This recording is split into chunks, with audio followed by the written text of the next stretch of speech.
2023 niñ ko amee yéene di defee saa su ne dañuy waxtaan ak yéen ci li nga xam ne moo gën a fës ci actualité réew mi parfois mu dem ci waxtu ak lu teg tey nag ñu am mbégte di daje ak kenn koo xam ne bokk na ci leader politique yi gën a ràññeeku ci réewum Sénégal muy Khalifa Ababacar Sall ancien maire de Dakar Khalifa Ababacar Sall moom moo jiite kuréel gi ñuy tuddee taxawu Sénégal waaye tamit moom mooy njiital conférence des leaders bu coalition Yewwi Askan Wi. Khalifa Ababacar Sall maa ngi lay nuyu di la dalal jàmm ci Walf TV.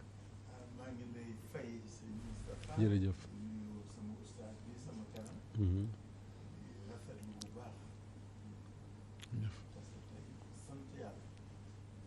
ci yeneen bi bi mu ñu mayee occasion ñu ñëw fi. ñëw fii tey di 1er janvier. di at mu bees.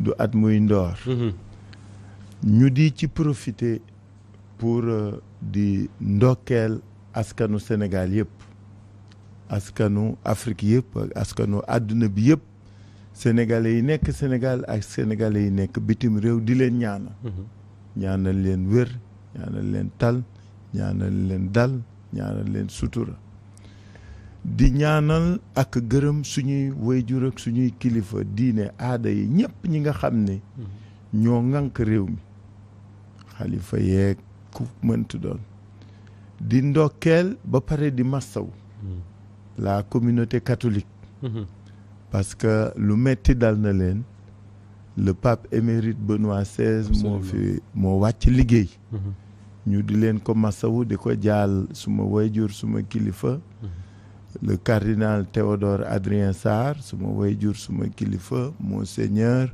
Benjamin Ndiaye ak tout le clergé et toute la communauté catholique ñu di leen ko jaal di jaal aussi parce que at mu bees atum fàttaliku la mais lu ñuy dëddu la mu doon at mu metti képp koo xam ni am nga ku wàññeeku ci yow ñoo ngi la koy jaal di ko ñaana parce que loolu mooy li war et réew mi toll foo xam ni dañu perte ay kilifa yu mag a mag a mag ku nekk ci ñoom ñu ngi lay ñaanal yàlla na ngay xippee àjjana firdaws d'accord di rafet aussi lu ñëw fii tey ci Walf dama wax keroog waa sud li leen sud école la mais beneen école bi mooy Walf su ñu ñëwee fii tey ma gis ci panneau bi bis Sidi Lamine di inauguré bâtiment bi par le président Wade Sidi Lamine bokk ci pionnier wu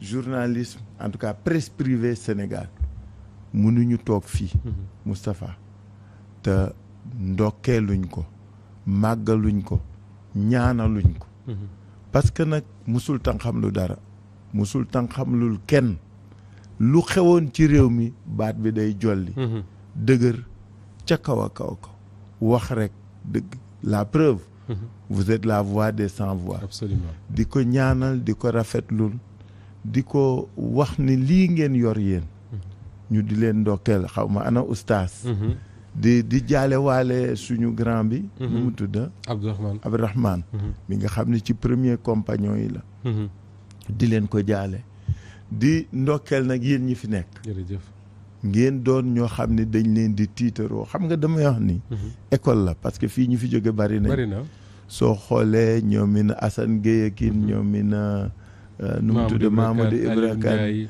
Aline Ndiaye ñoomin Aïssatou Diop Fall Alassane Samba Diop ñëpp fii la ñu aw donc ni ñu tuddee ñoom Babacar Touré noonu laay tuddee fii Sidi Lamine ak ña mu àndaloon muy waa Walf TV muy Walf Quotidien yéen ñëpp dañ leen ameel njukkal gis nga suñuy wax tey taskatu xibaar presse privée ci réew mi ñooñu la sud Walf macha Allah mu jaraloon leen lu bari ndokkele waale ñi nga xam ni dem nañu aussi ñi yoroon papier yi ñoom Mame Less Dia te di kontaan ci PSK dellu si Pape Samba Kane absolument dellu si mais ñoo ñëpp nga xam ni ñoo doon démb li tax démocratie Sénégal taaru mënuma ñëw fii te rendre ma leen hommage jërëjëf parce que loolu moo am solo di leen wax nag ni bëgg naa jërëjëf dégg naa tey. alors dinañ jël lu mat 90 minutes tey waxtaan ak yow ci Sénégal ak ni muy doxee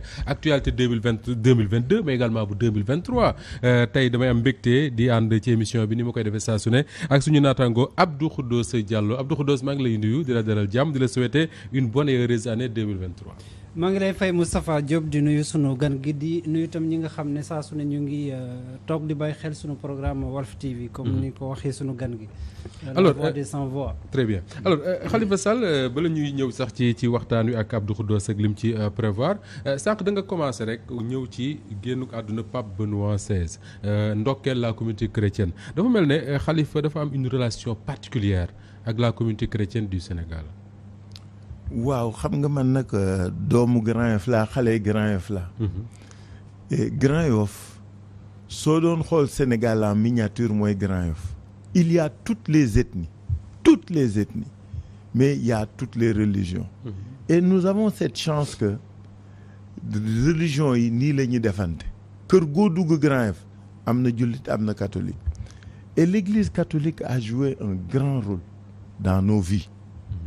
man Khalifa Babacar Sall laa tudde ñu tudde ma sëñ Babacar Sy ñu tudde ma sëñ Babacar Sy ba pare ma màgge ci église bi sama kër papa ak bi ñuy door paroisse Saint-Paul ñoo sëqaloon kër Hilaire de Souza nii la ñu meloon dimanche fa lañ doon defee messe l'abbé yi yar ñu ñoom père Garcin père Badonel ñoom abbé Adolphe ñoom abbé Jacques Seck ak ñëpp ñu yaroo seen keppaar catholique yi jàngal ñu respect de l'autre gis nga ñun ñi fa yaroo màgge fa Abdou Khoudoss musuma tux musuma naan sàngara musuma naan café musuma tux cigarette musuma lekk yàpp mbaam mosoo dugg ci baar yi jamais c'est-à-dire dañ ni nga doon dañ ko naw respecté la nga di ko sant yàlla nag ba pare sant ko say waajur mais sant leen ko ñoom et ñu jàngal la tolérance ñu jàngal la équilibre ñu jàngal la nga attaché wu à des valeurs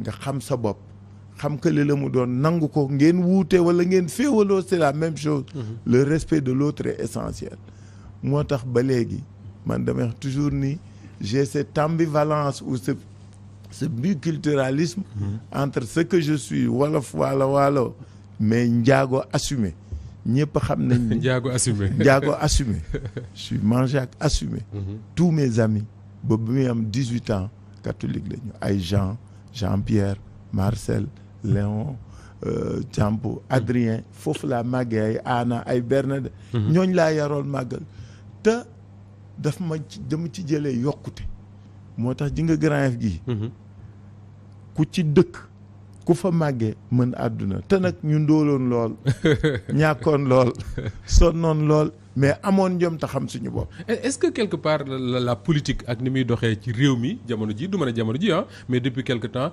nekkul di ñu perteloo valeur yooyu. valeur jaxasonte boobu. malheureusement. Et je te dis c'est pourquoi j'ai quelques problèmes avec le pouvoir du président Macky Sall. Senghor avait construit deux choses. que Diouf a consolidé et conforté. Il avait créé une nation. Le vivre ensemble. Partager en commun li ñu doon. ku nekk ca na nga doon la nga doon ak na nga mele. ñu nangul la ko nga dunde ko ak sa nawle. Il a construit un État. C'est tout cela qui s'effondre aujourd'hui. ku nekk di wane li nga doon tey. man jullit laa man catholique laa man tijaan laa man murid laa man waaso laa yooyu moo amul woon ci réew mi. et malheureusement cette affirmation de l'identité commence à être un sérieux problème dans ce pays. mbirum waaso bi surtout. mbirum waaso bi nañ ko waxante rek. xam nga yëf ki du stigmatiser diw wala diw.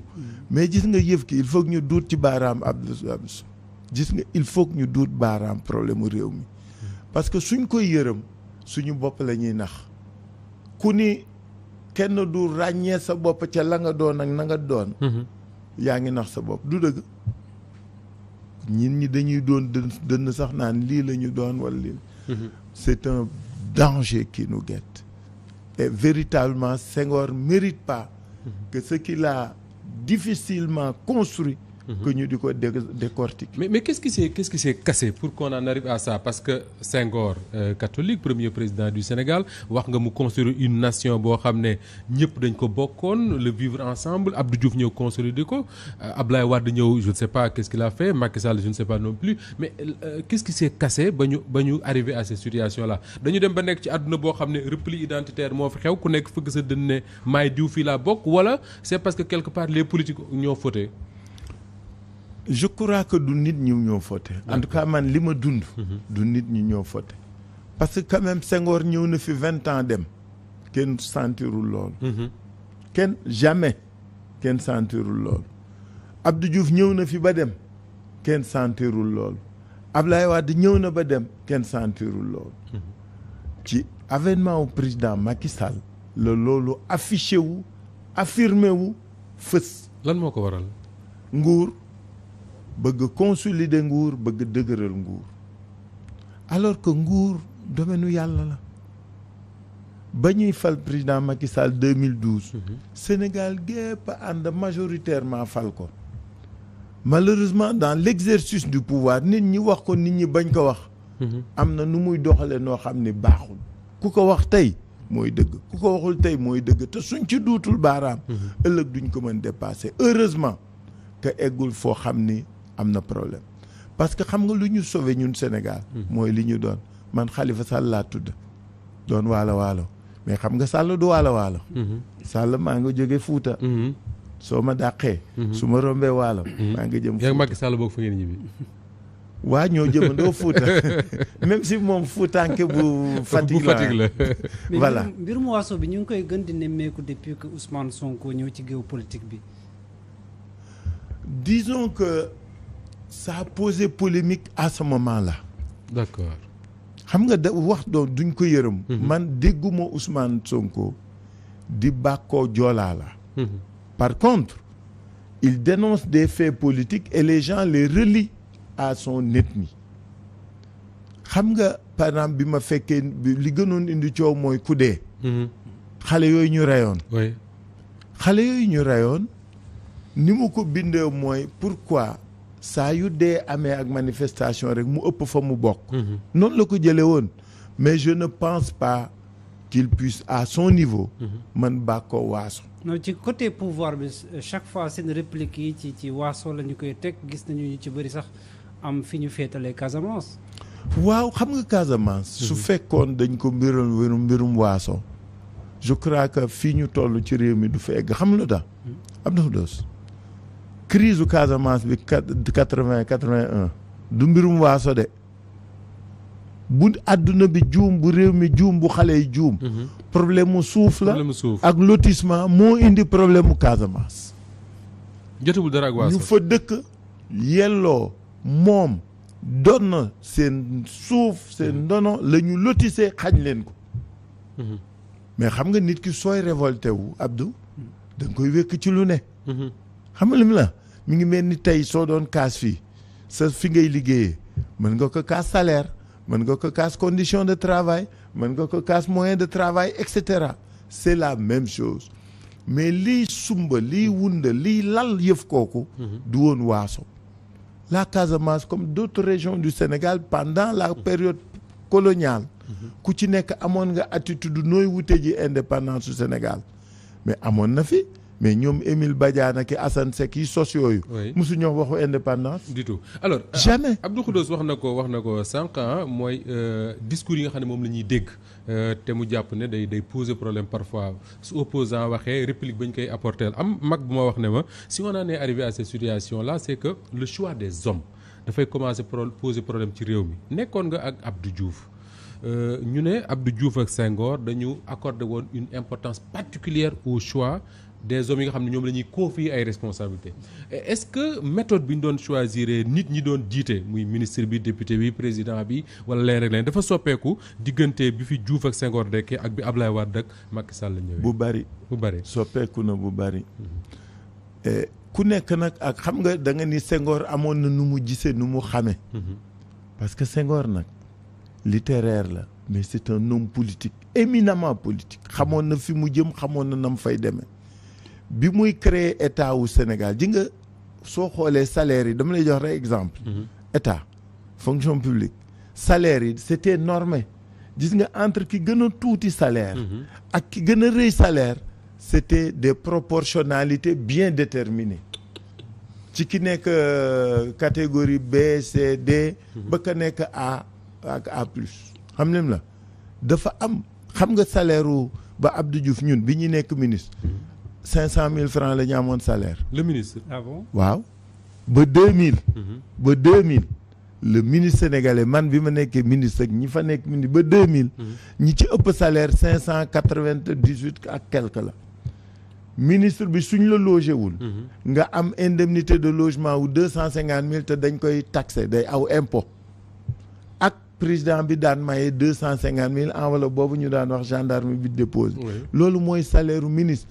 yaay fay sa courant yaay fay sa téléphone yaay fay sa ndox yaay fay sa chauffeur looloo doon ministre parce que Abdou Diouf ak Senghor dañ doon wax ni du fonction mission la du fonction mission la gënoo ci réew mi gënoo ci jàng gënoo ci julli dañuy yaakaar foog ni yow mi Abdou Khoudous ku la dénk lii di nga ko doxal na mu ware ñu dénk la ko Lamine Loum daan ñu café duñu ree ni ñu fonction mi ngi mel ni ñu jël mbubb buñ lay solal comme que suñ lay solal duñ la tàggu bul tëj bouton yi parce que suñ lay sumee duñ la tàggu loolu la Lamine Loum ñun ñëpp ñu nekkoon loolu la ñëw c'est-à-dire que mission la te waykat ba sama coon sec ma danaan lu tëgg tas quand tu es ministre tu es un futur ancien ministre quand tu es président tu es un futur ancien président loolu mooy àdduna malheureusement nit ñi léegi dafa nañ ni suñu amee fonction ndono la daf leen war ñoo gën a yelloo ñoo gën a yelloo ñoo ci gën a jekk ñoo ko gën a mën saa ñu la joxee dara rek junnee ngi toog sa wet ñu la ko ëpp gën la ko xam gën la ko yelloo gën la ko mën gën la ko bëgg les gens ont perdu la modestie et l'humilité dans l'exercice des fonctions de l'État. Un État on le sert. Un État c'est fort gis nga État kumpa la laajal gaa yi ku ci doon ministre suñ la dugalee ba nga toog sa bureau toog sa oto ñëpp di la tóojal li ci des du dara yàq la forme. kon jamono yooyu ministre yi amuñu woon possibilité de détourner les deniers publics. ku ko ci defoon d'abord amuloon xaalis bu bari. pas comme léegi. amuloon xaalis bu bari. ensuite détournement ku mel ni Senghor depuis Senghor ba léegi. on a toujours sévi c'est avec nous qu'il y a eu la cour de l'enrichissement illicite. te booba xam nga ñi ñu fa jëkk yóbbu ñaata lañ leen doon toppee. 15 millions ki 50 millions. te pour ñun booba million dafa rëy ba nga xam ne. suñ nee diw million la jël. mais attends comment a-t-il pu faire? et c'est ça le problème aujourd'hui milliard la ñuy foye diw am na milliard diw a ngi féete deuxième milliard fonctionnaire dama wax ni man Khalifa Sall fonctionnaire ak kii bu fi am milliard sàcc nga. alors yu mel noonu dinañ ci ñëwaat ci biir waxtaan wi ñu bëgg a taxaw kon ci li nga xam ne mooy événement wu démb c'était le 31 décembre 31 décembre li ñu miin au Sénégal mooy le président de la République day def discours de nouvel an démb li ci bees ci Sénégal musul am mooy discours de nouvel an bu ànd ak ay concert de casserole d'abord je sais pas si on peut tirer le bilan d'un concert de casserole mais yéen ñi nga xam ne yéen a ko initié ban bilan ngeen ciy tirer. D'abord dama bëgg ngeen c'est vrai 31 décembre est un moment particulier dans la vie de la nation et de l'État tel que nous le vivons mais benn texte consacré wu ko benn ñaar je pense que le président de la République et le gouvernement ont exacerbé tellement les rancœurs les frustrations ba nga xam ne les gens dans leur combat ont tendance à ne plus tenir compte de pas grand-chose. Je dis pas qu'ils ont raison. Mais je considère que aujourd'hui dóor casserole ak yooyu forme de lutte la. Les camarades ont pensé que puisque président Macky Sall waxtaan na ñoo moom woote na dialogue ñu dem wax ak moom lu mu wax du ko def woote na fi kaale ñu dem kii du ko wax du ko def. léegi lu ma lan mooy dese nit ñi wax leen ma lan moo dese nit ñi ñu ngi tëj ñu ngi rey ñu ngi jàpp ñu ngi président Macky Sall amul homme politique bu mu tëjul Sénégal mais ñu ci bëri dañu jàppoon ne yow vécu politique bi nga xam ak éducation bi nga xam ne am nga ko ci état bu le républicain qu'il est républicain que je suis républicain nga nekk aussi président conférence des leaders de Yewwi dañu ne woon peut-être duñ la ci séentu. non attends vous savez Yewwi est un ensemble décision bu ñu jël dañ ko waxtaane donc dañu waxtaan et on a pensé que c'est une forme de lutte qu'il fallait mener. da ngeen ko programmé woon le 30 ngeen. non dañ ko programmé woon le 28. mercredi ngeen yóbbu le 28 mais le 28. suñu waajur suñu kilifa moo wàccoon liggéey ñu gëmoon ni ànd ak ñëpp ànd ak askanu Sénégal ñaanal Serigne Salih Mbacké. ak ñi ko wuutu ñëpp waroon nañ. le 31 c'est vrai dëgg nga bëgg a dégg. y a eu un énorme débat. ci biir Yewwi énorme. Ah bon? Mais ñun c'est une structure démocratique. waxtaan non ñetti fan lañ ko waxtaane je déflore rien je suis le président de la commission des leaders de la conférence on a discuté ñetti fan ba veille bi nga ma dégg sud dégg nga na ma waxee sud dañ ko waxtaane finalement on a dit qu'il fallait montrer au président Macky qu'aujourd'hui il devient inaudible et il doit être inaudible vous savez pourquoi il devait être inaudible parce que déglootul kenn waxatul ak kenn defatul ak kenn doole dóor tëj rey moo fi am les gens ont dit pour une fois nañu wax président Macky ni ko wax dëgg yàlla bëgguñu déglu say wax parce que waxatooñu li ñu bëgg a dégg waxoo ci li ñu bëgg a dégg donc c'est une forme de lutte on peut être d'accord on peut ne pas être d'accord je vous donnerai pas ma position personnelle mais justement c'est ça c'est-à-dire que le Khalifa Sall bi lu fi wax yëpp sur les institutions Senghor Abdou Diouf le respect qu'on doit à l'institution tey mu ne day tëgg ay casserole au moment où une institution parle ça pose problème xam nga loolu dégg naa sa kii bi nu mu tudd def nga benn live ba mu jeex tax xam nga nag j'adore écouter certaines personnes comme yow déglu naa la c'est ma position est celle de Yewwi Askan Wi ma position personnelle je ne l'ai pas et je n'ai pas à la dire mais Yewwi Askan Wi la mu décidé ànd naa ci mais yow doo ko bokkoo ci ñi ko doon défendre Yewwi Askan Wi la mu décidé ànd naa ci d'accord léegi quel bilan on tire de ça tëgg nañu tànqal nañ président on est satisfait waa non li ñu bëggoon en fait carrément la président oui Yewwi Askan Wi weddiwul ni mooy suñu kilifa dama bëgg nit ñi bañ jaawatle le président mooy kilifa réew mi ñu nangu ko ñu nangu ko bi mu ñu wooyee ci à chaque fois que le Sénégal a eu besoin d'être autour de lui dañ dem wuyu ji gis ngeen ko Covid bi dem nañ ko wuyu kii bi dem nañ ko wuyu nu mu tudda Coupe d'Afrique bi dem nañ ko wuyu Coupe du monde bi ñëpp jàppale Sénégal on reconnaît son autorité mais sa kilifa dafa am nu mu war demee nu mu war jëfe nu mu war waxe et président Macky dafa mel ni ku tëx dafa mel ni ku dul déglooti askanam dafa mel ni koo xam ne nguur gi mu yor dóor rek làpp rek tëcc rek la fi nekkee c'est ça le problème à un certain moment loo bëgg nangu kilifteef loo bëgg sa kilifa nga wormaal ko su lu sa kilifa wormaalul nag am nga droit révolté wu la résistance est une capacité une possibilité constitutionnelle dañ la wax ni saa yoo tolloo foo xam ne amatoo pexe am nga droit bañ kooku c'est reconnu les concerts bi réussite la wala échec la ça a été réussite ça dépend xam nga lu mel nii il est évident parce que moi j'essaie d'être honnête dans ma vie que c'est pas comme le premier concert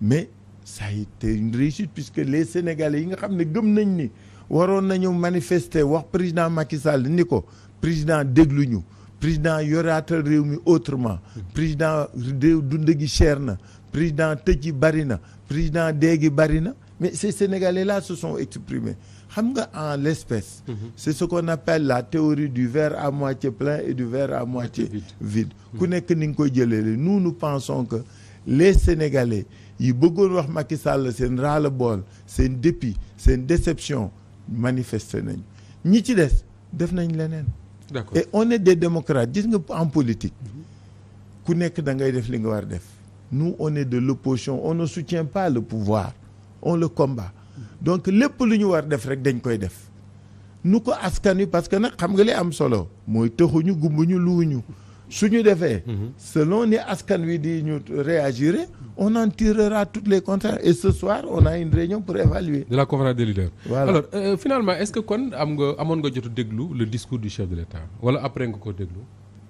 man j'ai un petit défaut. dama déglu président Macky Sall juróom-benni yoon. après arrêté di ko déglu mais di ko lire. di lire. su ngeen fàttalikoo ni même démb. bi ñu paree discours am bi papier les gens l'avaient envoyé, oui. donc je lis toujours ce qu'il dit parce que c'est important. C'est le président de la République qui s'adresse au pays même si ñun on n'en attend rien du tout. mais li tax déglootuma ko mooy président mënatul innover dafa mel ni ku amorti. Ah bon? dans la forme. dans la tonalité le président c'est comme il est essoufflé quoi. c'est-à-dire il rebondit plus le discours il ne surprend plus le canevas est le même chiffres yi changé ak yooyu mais c'est-à-dire le Macky Sall que nous on avait porté en 2011-2012 qui en voulait je crois qu'il a atteint ses limites. parce que contenu discours bi nga gis. waaw parce que gisuma lu bees dem ci gisul lu bees xam nga lu tax. am na fa doos réew mi fi mu toll défi yi fi ne. le président Macky Sall li ñu wuuteeg moom mooy loolu c'est le premier président post-indépendance bi muy jël nguur gi réew mi taroon ay troisième mandat ay institutions yu jaxasoog yooyu ñun ñëpp ñu gëmoon ni puisque ñun ak moom ñoo àndoon xeex yenn yi. Absolument. que su ñëwee président Macky Sall du toll ci fukki atam ak benn ci mandat ñu fi waxaatu débat wu troisième mandat di fi waxaat débat wu ay institutions yu dëgërul di fi waxaatu ay justice buy cangañ-cangañ et cetera parce que moom xamul lu dul Sénégal fii la mëne fii la baaxe fii la teg ko fii la fekk baax c'est-à-dire personne n'était mieux placé que le président Macky Sall pour faire les ruptures attendues mais ay def naa benn lampe def naa ñetti stade def naa non li ñu wuuteeg ñun ak moom nous qui sommes de gauche et des socialistes on considère que ce pays la priorité c'est de reconstruire et de consolider la nation et l'État. C'est ce qu'il avait promis en 2012. Oui ba ëllëg si biir et c'est pourquoi les assises constituent notre base de travail et d'appréciation bien sûr les conclusions des assises mériteront ñu évaluer ko mais gis nga Abdou infrastructure terrain yëpp baax na mais bi njëkk mooy nit ki dama lire discours du président dégg mu naan lycée bala nga wax lycée nga wax primaire xam nga Asie ak réew yi développé yëpp lépp xam nga fu ñu doore éducation ressources humaines njàngale mi bala ngaa naan secondaire waxal primaire ak abri provisoire yi. voilà abri provisoire yi maîtres yi doyul maîtres yi grève xale yi du ñu lekk xale yi amatuñ suivi loolu moo ñu jëkk a wuute ak président bi donc institution yi ñu waroon defaraat yaakaar nañ ni mooy priorité en tout cas ñun de suñu yàlla joxe réew mi moom lañ jëkk a def beneen bi mooy defar nag nit ñi parce que gis nga tali bu rafet stade bu rafet école bu rafet même sa dispensaire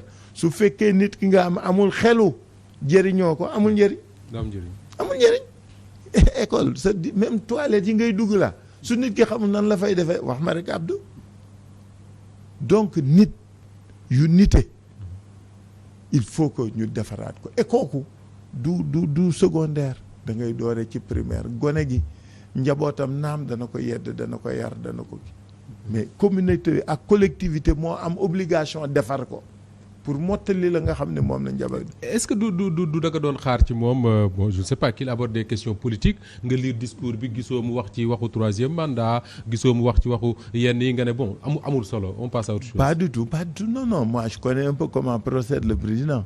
yooyu su ko doon waxee neneen la koy waxee du ko annoncer foofu. moi je m'attendais pas. vraiment aucune surprise. ay troisième mandat ki yooyu non du ko fa wax. man nga ni loolu du bokk ci la mu nar a wax. li ma xam ci moom. te changé gul parce que man président Macky Sall mënu ma bett. xamoon naa ni du ci wax gis nga ay troisième mandat bis bu ko bëggee doon bis bu koy def day xëy rek déposer de candidature du ci débat. déedéet sauf su changé bokk mais man li ma gëm mooy troisième mandat bi mu bëgg ci xolam su ko doon defit du ko wax day xëy rek def ko moo tax sénégalais yi war jóg xeex loolu parce que ñun ak moom a àndoon ba muy gàddu mer gàddoom ñun ñëpp mu ñoo ko koy fàttali li muy wax démb dama lire rek ci am na benn TikTok bu ñuy yónnee gars yi dañu fàttali campagne 2016 bi référendum bi xam nga yooyu moo ñu metti ñun ñi gëmoon yaakaaroon ànd ak moom c'est ça le vrai problème c'est pourquoi le discours bettuñ ñu wax ne su defaree réew mi institution yi defar nitu réew mi dañ ko doon xaar ci ndox mi xaar ko ci suuf si parce que ji nga développement wu Sénégal foofu la tant que sénégalais yi ñi ko bëgg a liggéey fexe ñëw ba sénégalais yi manal seen bopp moomal seen bopp duñ dem fenn su ma nee la nit ñi jàngale bi wér-gu-yaram bi éducation culture lépp su ma nee la suuf si mooy mbay mi mooy napp gi mooy sàmm gi mais surtout suuf xam nga luy soof ci réew mi depuis 2000 suuf dootul pour liggéey suuf pour am xaalis la depuis jamono Abdoulaye Wade. objet de 2000 laa la wax la kay dama la wax ni depuis 2000 laa wax ji dama ko ñeme. dama ni depuis 2000 suuf si dootul pour nit ñi liggéey. suuf si pour def xaalis la xoolal Dakar ni mu meloon. fii île du Cap-Vert la île du Cap-Vert la tudd woon. c'est-à-dire c'était une zone verdoyante ak gàncax ak ndox fu ko fi dese. jeex na. alors que cadre de vie dafa am dama la wax ni nit ki. day nite mais nit ki bala moo nite mooy nga créer ko condition yu mu am aafiya soo bëggoon noppalu tey Dakar fooy dem wax ma rek an sa taatu géej ana zone yi nga même sa quartier bi nga dëkk yow xam nga soo fay dëkk di lotiser xam nga dañ lay préparer place publique ak espace soo toogee ñaari weer rek ñu mais absolument loolu c'est la vérité de Dakar loolu mooy problème mu suuf da nga bëgg wax ne régime Abdoulaye Wade moo yàq Ndakaaru gi non dama ni jël suuf def ko mbirum xaalis fa la doore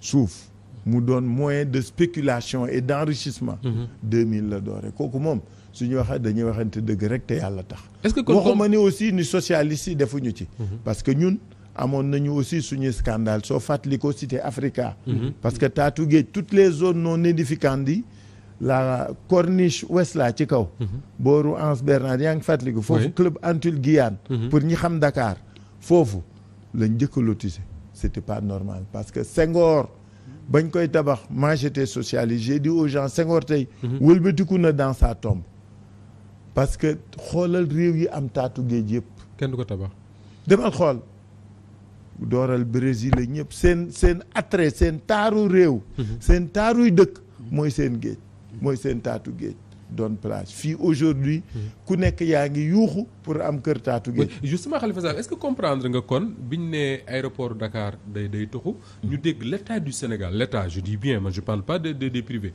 l'état qui dit day jaay suuf si comment la koy jaayee ay natt ay kër yi 50 millions yi 75 millions xam nga moom laa la c'est-à-dire moo tax ma wax la suuf gis nga été suuf dama la wax dañu fàttali sax ni crise u Casamance suuf see ko indi gis nga suuf si lébu yi am na lu ñu ci doon noonu état bi am na lu mu ci moom mais ji nga histoire yi foo lay doore parce que aujourd'hui na ma yàlla baal mais fonctionnaire u ñële la nu ñu leen tudde impôt et domaine loolooy seen dund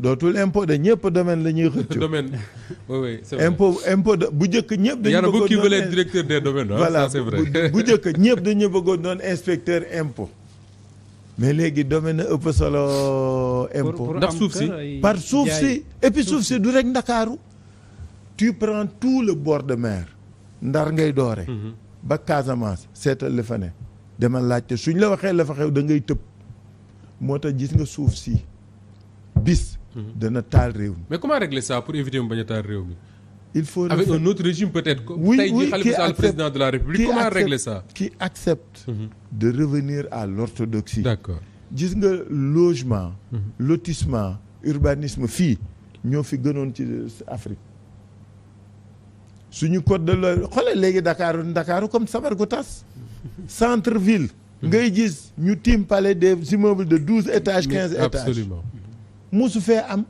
10 mois le centre ville de Dakar c'était un patrimoine classé anamu tey le patrimoine immobilier de l'État du Sénégal nga xam ne moom la état bi defoon participation ci SICAP demal xool la fa ne tey d'abord jaay nañ ko kër ya fa nekkoon yëpp toj na xoolal kër yi nga xamoon tuile ak yëpp tëb na lépp immeuble la ba fan quelle est notre identité aujourd'hui? Dakar a perdu son identité. Quelle est notre âme aujourd'hui? Et ça c'est valable pour toutes les villes du Sénégal, c'est valable pour le bord de mer. Léegi ñu ngi saaxee sax tool yi alors que mënoo ni sama réew dama ko bëgg a développer suuf si instrument de développement la, instrument de production la. di nga Diamniadio bii ñu jëkk def lotissement mooy première erreur. Diamniadio gis nga toute la bande atlantique la moo doon la zone des Niayes Dakar ba Gandiol kooku mënoon na dundal Sénégal ak Afrique de l'Ouest en fruits et légumes et fleurs.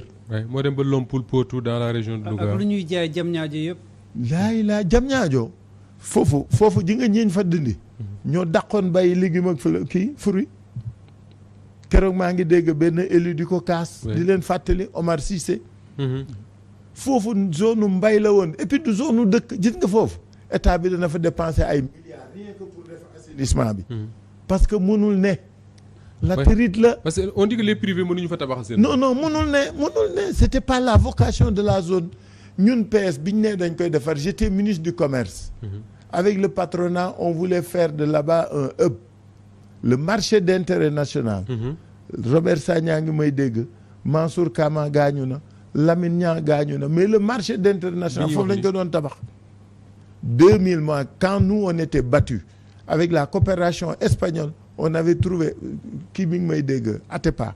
on avait trouvé un financement 60% dont 40% pré-subvention mais li ñu bëggoon ci Diamniadio mooy mu doon ëpp parce que dañu bëgg xam nga position Sénégal dafa war doon ëpp boo xam ni day desservir toute sa zone toute son hinterland. c'est-à-dire Mali Guinée jëm kaw ak Niger. ji nga ni Abidjan def ñoo ko doon jëkk a xëccoo moom du rek port bi. mais gis nga Diamniadio Kaolack Tamba Kédougou. c'était des zones de redistribution de la production nationale sénégalaise et du trafic et du commerce de l'Ouest africain. et ces vocations naturelles de Dakar et du Sénégal perte nañ ko. d'accord alors ñu revenir un peu sur l'année 2022 marquée par yu bëree bëri bokk na ci d'ailleurs li tax ngeen doon def concert de casserole boobu mooy le rapport de la Cour des comptes. Cour des comptes xam nga ko bu baax day def ay rapports périodiquement sur différentes questions mais là ñu bari ne nañ tole bi rapport bi jur mooy fa mbir ma soqi ko moo ko waral demoon nga wax nga ko fa sànq bi président woote ne nañu taxaw xeex Covid 19 tey jii booy gisaat rapport bi nga xam ne moom la Cour des comptes produire sur cette gestion là ban sentiment nga ci am Khalifa Ababacar Sall. man nag amuma mbetteel. xam nga non pas du tout vraiment. maa ngi wax ni bi président wootee ñun ñëpp dañ ko rafetlu. moi je sortais de prison. puisque je ne connais ni la rancœur ni la rancune président bu ma wootee je suis allé répondre. naturellement. bi mu ñu wootee dañ wax suñu xalaat ni ko président lenn rek lañ lay ñaan lii nga xam ne ñun ñoo ko moom. suñu ñaq la parce que suñ ñu ko mayee suñu ñaq la suñ ñu ko lebalee suñu ñaq la. su ay particulier joxe seen xaalis suñu ñaq la. ngir yàlla nañu fexe ba du am coow. je crois que ñun ñëpp a ko wax. et vraiment ils nous avaient rassurés ils avaient pris l'engagement que ça se passerait ainsi. bi ñu mettre en place les comités là boobu la jëkk a xeeñ naqadi parce que li ñu jëkk a def mooy dañoo changer code des marchés yéen a ngi koy fàttaliku. créer des situations exceptionnelles. c'est l'urgence lañ évoqué. voilà ñu def loolu changer code des marchés ñaareel bi par exemple comme mbirum ceeb bi moom ngeen jëkkoon dégg histoire bi non yaa ngi fàttaliku marché yi. absolument. donc bi mu dooree ñun on a dit non man day amoon naa yaakaar ni bi coow li jullee le président aurait mis le holà. il fallait arrêter. man loolu laa yaakaaroon ci moom parce que ni muy waxe woon ak ñun ci B2B. face à face. dama yaakaaroon Khalifa Sall kon bi ngeen toogee ak moom nii mu xool la nga xool ko dafa jël ay garantie ay engagement que ni bu leen tiit l'argent sera bien géré. oui mais attends loolu kay c'est la moindre des choses la ñu mënoon tontu parce que ñun ñi fa aw ñëpp. loolu ngeen ko wax ñun ñëpp dañ ne ko président ngir yàlla. fexeel ba bu mu am coow. bu mu am coow donc moo tax lii am tey. mu metti ñu bari parce que su ngeen fàttalikoo booba. président recevoir na ba recevoir artistes yeeg le monde la culture tout le monde il avait reçu toutes les couches de la nation alors su lii génne te ñëpp artu woon ko dànkanfu ko mais attends nit ñi mënuñu bañ kaas nit ñi mënuñu bañ manifester nit ñi mënuñu bañ demander justice mais son coude là il le lèvera pas tant que jëlewuñ ko fi de. Ah oui? Ah bon? Ah tu penses que kii dana am suite? Ça veut dire que rapport du am suite. Non yaakaar ngeen ci suite. Ah ñu ngi koy wax de que ni ministère de la justice dana saisir. wax ma ban rapport moo am suite. IGE. IGE concernant Khalifa Sall. IGE amul non ko du suite. IGE boobu amul suite ci ngoogu moom. C'était un combat politique qu'il menait. Et que nous avons mené c'est tout. Mais du rapport u IGE bi parce que rapport u IGE bi xamoon lan la yow. kenn xamul lan la. kenn xamul li ci rapport boobu. su fekkoon rapport u IGE bi rek du mu dugg kaso. Ah bon? rapport boobu. Justement rapport mayor. Oui, rapport pour rapport man je sais pas parce que yaa ngi wax ne kenn xamul lu ne ci rapport ba mais ce qu'on en a entendu mooy ne rapport IGE boobu mësul demander ay poursuites contre Khalifa Sall. Mais président tey jii le rapport de la Cour des comptes demande ouverture ay informations judiciaires. Khalifa Sall est un adversaire qu'il fallait neutraliser. du beneen. bul doon candidat damay doon candidat ñu tëj kaso. avec l'aide des moyens de l'État. du leneen.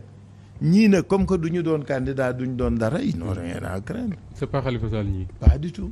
mais à ce stade là aussi yow nanga woon wax na ne candidat la wala am déet. en kay j'étais candidat. c'est parce que j'étais candidat qu'on m'a mis en prison. j'avais pas besoin de dire. xam nga entre la déclaration de candidat. da nga koy doxit ko jëfee. xam nga ñëw rek ni candidat la mooy li gën a yomb. man dama commencé tourner dama dem ñetti région dellu si ñu convoqué ma. bi may jógee Tamba. dama jógee Tamba rek ñu tëj ma. ne doo demaat. j'ai fait Louga j'ai fait truc et non. ñu yónni samay xarit ak samay mbokk ne wax leen ko mu bàyyi wala ma tëj ko kaso. ñu wax la ko. waaw. man leen bon bay boo ñu waajal sama cellule danaa dem kaso. ah bon. mais bien sûr sama kaso bettu ma man. amul ñu la ne woon itam rapport bi na nga ko génnee comme ça askan wi xam ne. oui mais rapport bi du ma ko génne nag yéen it kaay la ma wax ne wax naa ko seen collègue yële tu sais ñun. dañu yar ci état. man ragaluma kaso. kaso ña fa du ku fa dee da nga waroon dee fa. ay xale nga ca kaso ba ay leneen nga kaso ba. eggum kaso bi c'est un combat pour li ma gëmoon. parce que comme ni ma wax xaalis boobu su ngeen fàttalikoo. bi ma génnee kaso. dem Paris dañu dajji sama kër. dañu dajji sama kër. parce que documents yooyu lañ doon seet. parce que chaque franc dépensé. chaque franc dépensé. est noté. xam nga lu tax procès bi neexul. otage yi ñu ma boole loon moo tax procès yi neexul. ñoom Mbaye Touré. Yaya Bodian mi dee. ñoomin Yatma Diouf Yatma Diaw. ñoomin madame Samba ñoom Matar Diop ñooñu ay otage lañu. il fallait se parce sauver que et les ñooñu sauver aussi. ñooñu ça fait 40 ans Yaya Bodian est à la ville depuis 1984 musul gérer lu dul loolu dee na tey dafa génn kaso diabète dee. moom lay wax toujours ma ne ko Macky Sall di nga am dans ta conscience la mort de Yaya Bodian. ah oui. kon loolu doo ko baal mukk. baal nag mën naa ko def baal moom j'ai pas de problème xam man jullit laa. mun ma wax ni Macky Sall ma yow munu ma wax ne yàlla moo ma teg nattu boobu ba pare may wax ya Macky Sall non weesu naa loolu. moi je suis un homme politique. en Afrique. entre autres risques que chaque responsable mën waajal dans sa vie mooy. ñii dañuy tëj kaso. kaso c'est un moyen de lutte contre l'opposition donc. yaa ngi doon wax ne procès bi mënul woon neexul woon ndax otage yi. rek.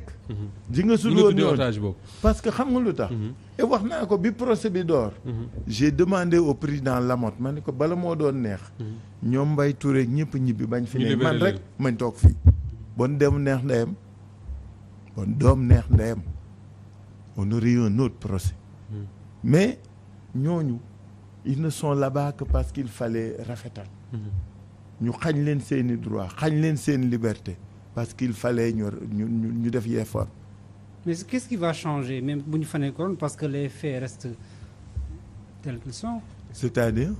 que li ñu lay reproché ak li ñu doon wax. ci ceeb beeg dugub bi. waaw oui mais ceeb beeg dugub bi du Khalifa Sall ko sos. li Serigne Bassirou Gueye di répéter tout le temps. ceeb beeg dugub bi du man maa ko sos. ceeb beeg dugub bi fa laa ko fekk. gis nga bi may ñëw maire yi man du man maa def fekk quand cette dépense est sortie. On m'a expliqué c'est comme ça. Et on m'a montré les autres engagements des autres maires qui m'ont précédé. dara beesu fi président Macky Sall moo la gën a xam fond politique gu maire yi. parce que mas na ci am. egguma foofu de mais dama ni la président Macky Sall moo la gën a xam fond politique gu maire yi. Et amul aucun homme politique dans ce pays bu xamul fond politique gu maire Dakar. dama leen di fàttali ni de 2009 à 2012 man rek maa doon élu opposant. Voilà fa laa yem. léegi Moustapha mi ngi ko doon wax léegi rapport pour rapport. bii rapport du Cour des comptes génnee gis nañu bii dara du ci jur réaction ñenn ñi bokk ci pouvoir bi te ñu leen cité ku mel ni Mansour Faye est-ce que jàpp nga ni loolu. mais kooku parce que responsabilité da nga defe ni wékku dañ ko wékk fu wóor dara du leen ci fekk. ku nekk ci ñoom nee nañu ñii ay politiciens. mais justement c'est ça la grande question la Cour des comptes quand même bi ko Abdou Diouf teg en 99 fi la fekk. bi ko Ablaye Wade di ko Macky Sall di réformer en 2012 fi la fekk donc am na gëdd buñ ko jox sànq Khoudous mi ngi fàttali ne constitution au Sénégal boo ko tijjee fekk fa Cour des comptes comme institution. tey jii cette Cour des comptes est attaquée par des hauts responsables. oui mais attends parce que dara du leen ci fekk. ne ay politiciens lañ voilà. dara du leen ci fekk da nga fàtte ne Cour des comptes. mës na fi dem di inspecter xaw ma ban directeur lañ ma xam dañ leen dàqoon. oui yéen koy fàttaliku. affaire microfinance la woon. boobu xaw ma en tout cas dañ leen dàq. dañ ñëw des magistrats parce que ce que les gens oublient. c'est que les gens de la Cour des comptes sont des magistrats dañ leen dàq. lu mu jur wax ma rek lu ci juróon. dara du ci jur. en tout cas moi je n'en attends rien du tout. nee nañu ñi bokk ci rapport yi bëri na ci ñoo xam ne ay. ci yenn parti politique opposants yi lañ bokk de. ah bon. am na ñu ko wax de. ah cité leen comme que ñoo ngi génnee. ñoom lu tax mu ñu leen cité. nañ leen cité. Covid bi nañ leen cité xam nga. je crois que réew mi xam nga li tax xam nga fan la ñuy mujje mooy ñu bañ di raay pommade yëf ki. xool li ko mujjee. il faut dire les choses. parce que xam nga lu tax. suñu xasee ba ni am na ay opposants xam nga déjà dañuy créer suspicion. ci nit ñi. ñoom kat ndaka desoon ci lu bari lépp am na ci. am nañ ci. est-ce que ñoo doon ordonné est-ce que dañ leen jox marché est-ce que voilà le problème. nañ ko wax mu leer. mais dama la wax ni rapport boobu gi ci dese am. c'est le coude.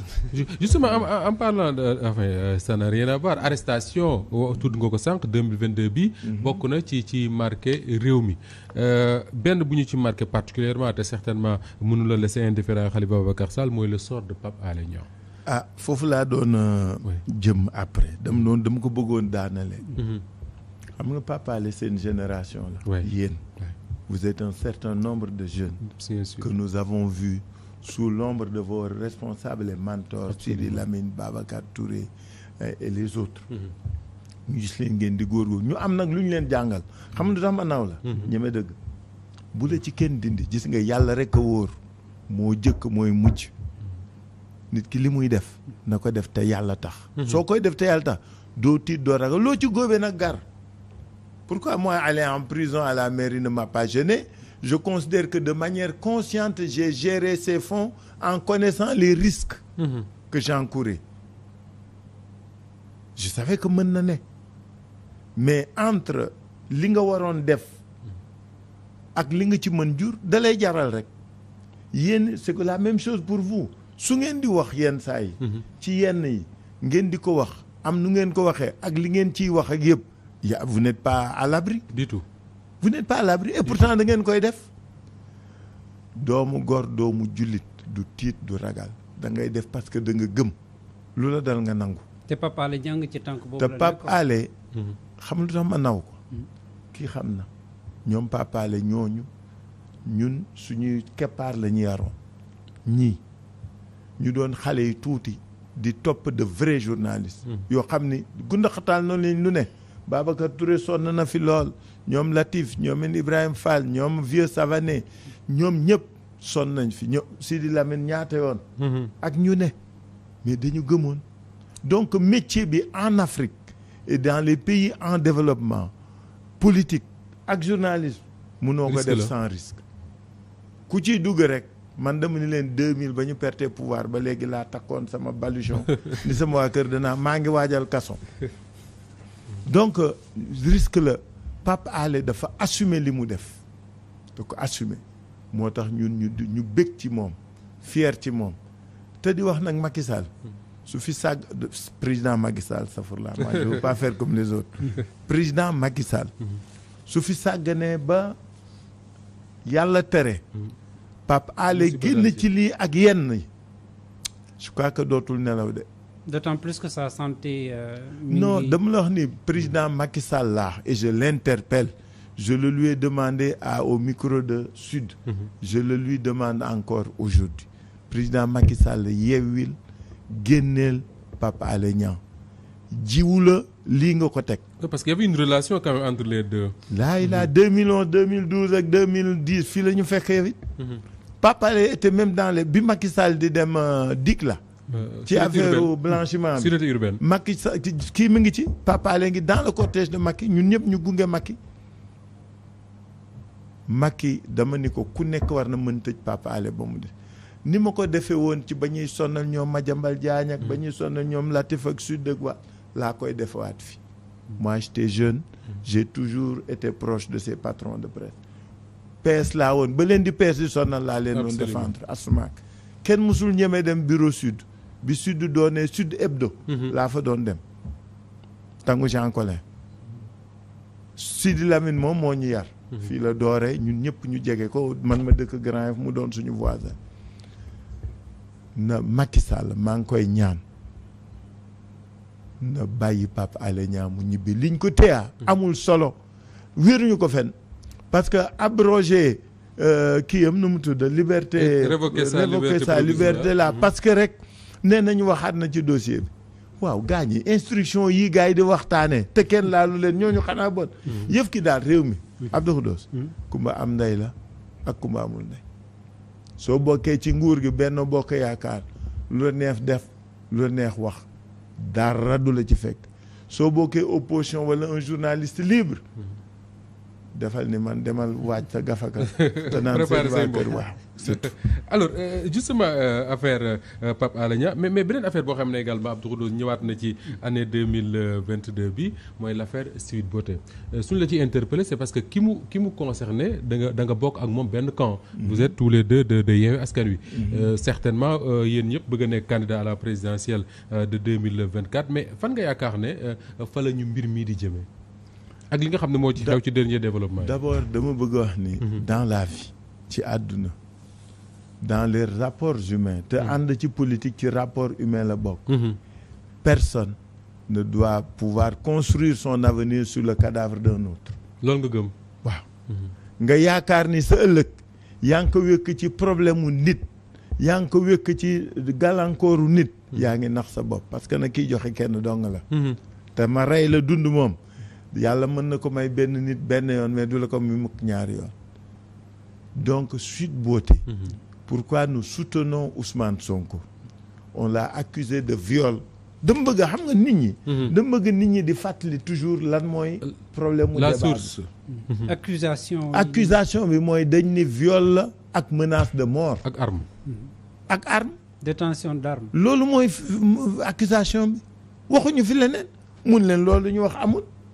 est-ce que am na leneen man day dama fi déggul leneen donc coow li kay te liñ ciy jot a dégg ne dégguñ fi viol ak arme fa est-ce que biñ koy dégg ak léegi ku nekk ngi génn audio yaa ngi bari lépp a ngi fi bari lu nekk am na ba mu des viol ak arme fa léegi yow bi nga seetaanee donc Ousmane Sonko on n'a pas le droit de l'empêcher d'être candidat personne te nag suñu ànd bi ñu ànd ci Yewwi àndu gor la àndu nawle la kenn du dunde ci sa cadavre morom kuñ ci laal rek laal nañ ña ca des. d'accord léegi yow seetaan nga peut-être mbir mi boo amee ba léegi gis nañu léegi ki accusé Ousmane Sonko ndaw si mi ngi génn di wax boo seetaanee xool résumé kii li nga xam ne moom la nekk di wax mooy raisonnement bi fi ñu dooree affaire yi ci point de presse bi ak fi ñu yegg ni ak audio yuy fuité ban jàngat nga am ci ni dossier bi tëddee. man daal xam nga Ousmane dafa ne complot la. tuddee tur magistrat bi instruire defe naa déglu na ñëpp.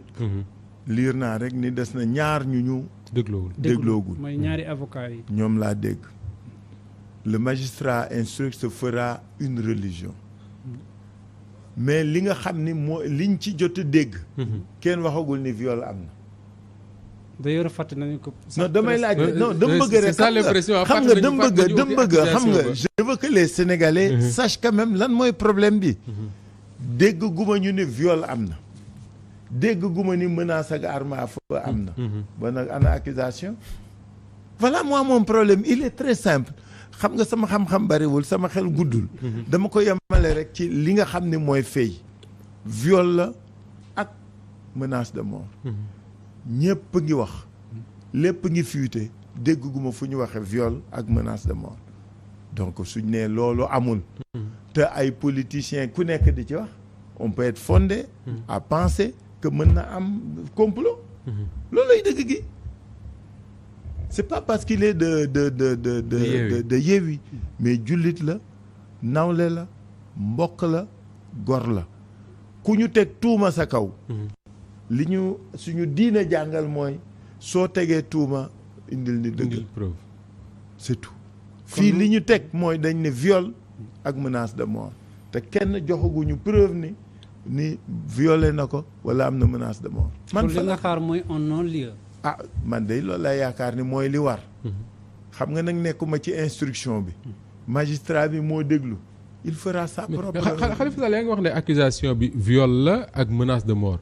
ñëpp ngi fàttaliku ne affaire bi mi soo commencé bari nañu waxoon ne duñ fi indi affaire viol mais disons procès wu yàq der. est-ce que nekkuñu dans cette classe politique là à aller dans ça c'est-à-dire que yàqante der mooy dëgg man dama déglu keroog benn gars du pouvoir mu ne Khalifa Sall ceeb ak dugub. damay ree rek xam nga ceeb ak dugub dafa ñaaw te rafet. dafa ñaaw parce que mun ñu la tëj ngir ceeb ak dugub. non. mais yu tëj la ceeb ak dugub rafet na parce que da nga dundali nit. da nga dundali nit da nga jox nit ñi ceeb ak dugub c'est-à-dire ceeb ak dugub. tur la sant la. soo gisee ñu di ma forcer dañu bëgg ma wax bàmmeel rek. ah bon waaw parce que ña ma ko séqal gor la ñu may gor. jot nañu xam nañu jeex na li ci des waxuma ko tribunal fan laa koy waxeeti Abdou Khoudous du ma ko wax. et avant procès bi képp kuy sama kilifa ñoom Mamadou Diop ak ñëpp dañ ne ma bul tudd tur. bul tudd tur. parce que dañ la bëgg a ñàkkal fayda Abdou Khoudous xaalis boobu su daan tege 30 millions la mairie Dakar ñëpp xam nañ ni nan la doon demee. ah mairie Dakar day dund ay nit. lii day demee non lii day dem sécurité ak sûreté. lii day demee ñi néew ji doole lii demee ci kilifa yi.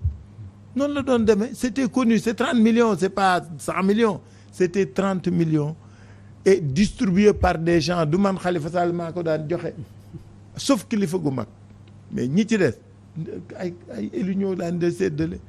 li ñu bëgg a def loo mooy ñàkkloo ñu fayda parce que Abdou Khoudous ñi daan ñëw. déy ñu seen bopp ca sutura ak teraanga su fekkoon dañ bëgg ñu xam ko. dañu xam nga procès bi. le bâtonnier Yérim Thiam maa di waxal turi du ma wax turi man weesu naa loolu ragaluma kaso ba di bàyyi li ma gëm ba mu koy def yàlla taxoon. et j'ai dit je l'ai fait en connaissance de cause bala nga maa posé question bi. xamoon nga ni am na risque nga jël ko ma ne waaw. parce que ba ma toogee délai bu jot defuma ko dossier yi départ parce que foofu chaque weer. ñëppay recevoir demande yi parce que xam nañ ne am na. oui donc ñëppay demande bi ñu toogee bloqué ko ay weer mën ñu téye xaalis bi. dama mujj ni gaañ am yàlla yàllaay buur ñàkk yàlla yàllaay buur. jox leen ko nañ jox nit ñi li ñu moom. est-ce que du même ñàkkal fayda boobu lañ bëggal Ousmane Sonko avec c'est cette affaire tout yàq der xam nga man quand on dit ceeb ak du damay ree sax du ma sax naqadi damay ree parce que je considère que ëpp naa loolu mais li ñu bëgg mooy ñu gàkkal la. parce que déggatuñu ñuy waxi viol mbirum procès rek ngay dégg. non dootoo ko dégg wax yow pare na ci. kon objectif bi yàq der Ousmane Sonko rek du wax ma à part ça dis-moi quoi d'autre. oui mais dossier boo xam ne am na ay 14 morts quand même mënuñu ko wekk ci benn procès pour yàq der benn acteur parce que dafa am ambition présidentielle. wax ma leneen la bon man de dama bëgg ba léegi j'attends ñu wax ma lu tax man de je suis demandeur ñu wax ma leneen man daal Sall li ma gëm mooy.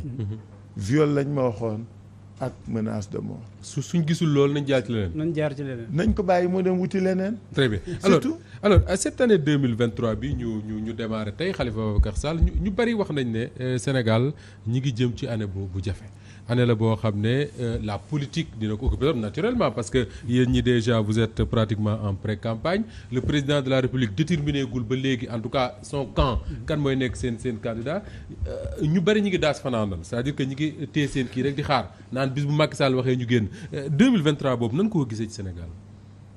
atum dëgg la rek. atum dëgg la 2023 mooy 2011. bi Macky Sall di def campagne référendum ñu àndoon ñëpp di ko déglu dafa ni woon loolu dootu fi am wax ko presse nationale wax ko presse internationale coowal mandat dootu fi am loolu la wax àdduna du yëpp d'accord te du yàggul dara am fu mu waxee ni amatul débat juridique ci question de mandat moom laa wax kay ñoom ñëpp dama la wax ne TikTok boobu danaa def publicité am TikTok bi muy génn dafa génn TikTok boobu dafa leen génnee Macky Sall Madior Diouf Mimi Touré John le premier ministre Youm ñoom ñëpp ñoo wax Abdou Mbow Seydou Gueye ñuy ay gor wax li ñu waxoon ba léegi man ñooñu laay déglu xam man nag xam ko samay xarit lañu maa ngi leen déglu maa ngi naan la gaañi nag on va voir comment qu'est-ce qu'ils vont nous dire Madior sax door na moom nee na conseil constitutionnel moo dindi woon disposition transitoire alors que yéen a ngi fàttaliku quand même parce que gars yi nag bu ñu tegi dof ce débat de la disposition transitoire da nga fàttali ñoom professeur Babacar Gueye ak ñoom Joanka ñoo ko posé woon ñii ni war na am ñii ni soxlawul looloo doon débat bi na ko nit ñi di fàtte xam nit ñi nañuy fàttaliku li am ñii dañ ni woon soxla nañ ko ci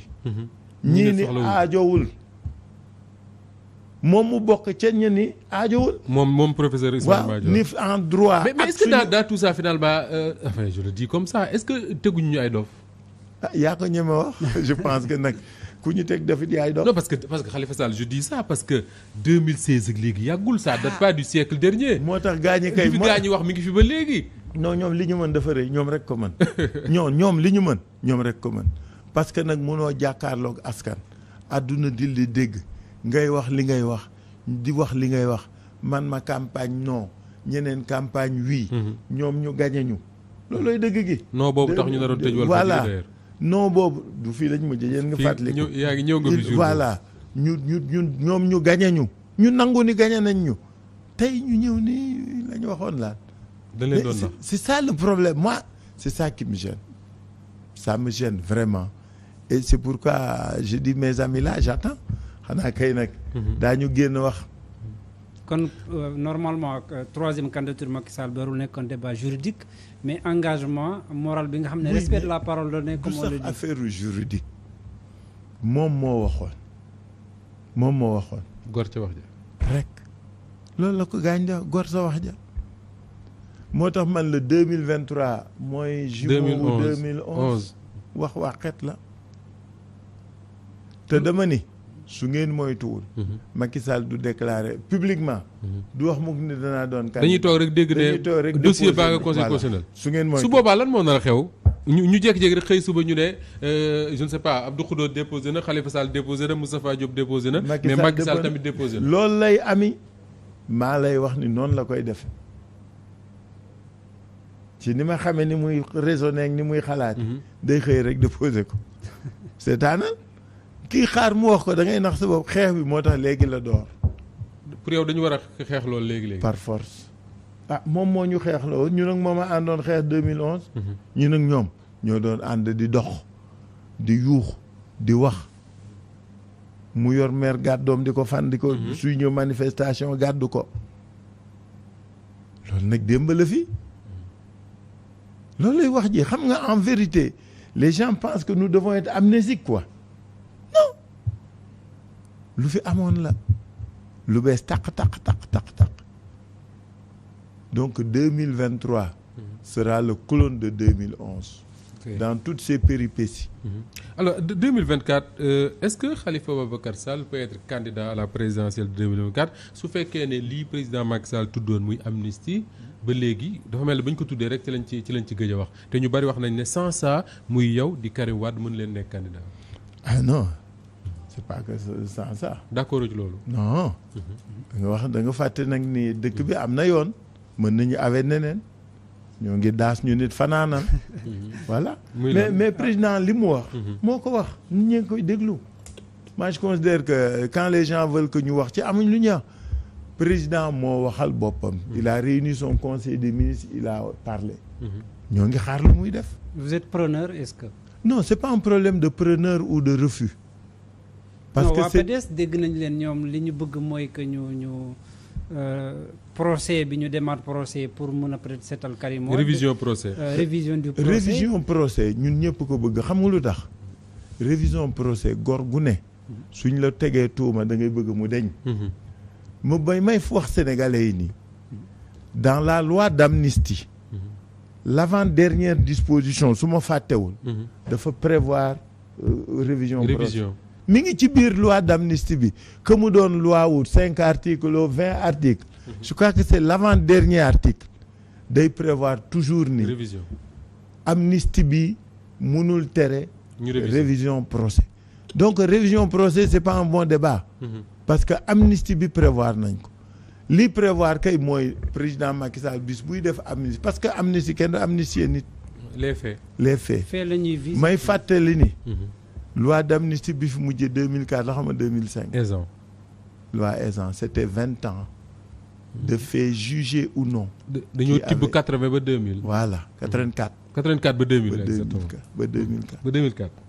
donc ñun dañuy xaar loi wu président Macky Sall ban lay doon. fan lay tibb. nu ñu mën a xuloo li ñu gisagut moom moo wax ne damay def loi d'amnistie ñu ngi xaar ba mu teg ko ci. est-ce que du ñu tibbaale Cour des comptes ak Petro-Tim ak yeneen boole ci. kooku daal yaa ko wax man daal dama ni Macky Sall mooy président de la République moo dajale conseil des ministres am def annonce am man Sall maa ngi xaar ba gis loi bi. et Yewwi loolooy position xam nga déggu leen Yewwi ne d'accord naa contre na. dañuy xaar ba gis. la conférence des leaders de Yewwi a dit. le président a annoncé on attend de voir le texte. mais ñenn analystes yi dañu jàpp ne question d'amnistie bi c'est pour juste mettre mal à l'aise l'opposition parce que bu ñu permettre Khalifa Sall mën a bokk 2024 Karim Wade aussi mën cee bokk c'est peut-être pour fragiliser un peu diviser les forces élan bi am Yewwi tey. booba nag dañu xamul politique amul loolu ñun bi ñuy def Yewwi bi ñuy sos Yewwi dans les dispositions du cadre bi nga xam ne charte wu Yewwi dañu mës prévoir pluralité des candidatures dañ ne ñun ñëpp ñooy ànd dem élection locale benn liste ñun ñëpp ñooy ànd dem élection législative benn liste élection présidentielle ku bëgg a doon candidat nekkal actuellement ñaata candidat ñoo fi déclaré Khalifa Sall Ousmane Sonko Malick Gakou ak ñu ngi ñëw ku bëgg dana def parce que nag kaay man ji nga politique stratégie wu benn candidat da lay du parfois c'est pas efficace quand tu as un certain nombre de candidats ça permet de brasser large. C'est-à-dire les Sénégalais ont le choix parce que foofu présélection la ku nekk ki la doy ngay voter.